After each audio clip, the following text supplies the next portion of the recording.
One of the biggest challenges is really the sophistication of the attacks that's really coming in. What we really struggle with are really some of the abnormal patterns that we may not have seen before. So what organizations need to do, we're talking about the people, process and the technology, where on the people side it's really about uplifting the awareness levels across the whole enterprise.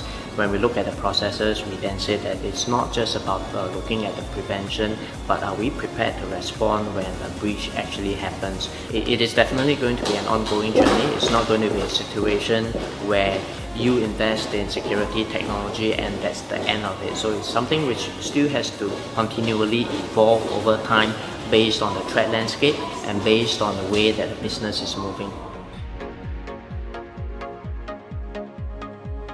You can't afford not to do anything, right?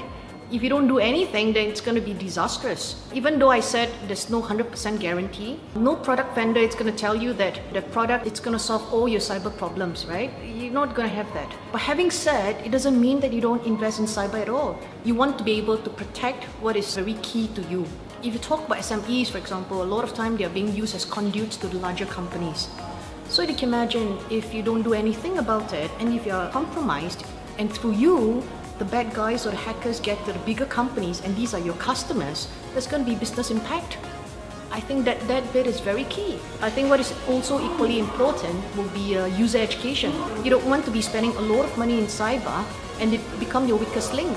Although a lot of vendors would attest to this, that user education gives you the lowest return in investment.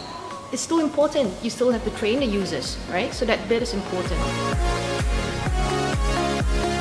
Well, it was a really insightful event. The panelists had a lot of different insights to add.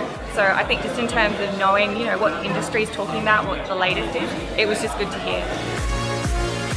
The awareness of cybersecurity is on the up and up, and that there are a lot more variety of companies taking part in it. Is happening not just in a certain sphere, but happening across the country. It's good for us to see and hear from other people on what's going on there, so we know how to present ourselves and also look at our own cybersecurity defenses and make sure that we're doing everything that we can to stay protected.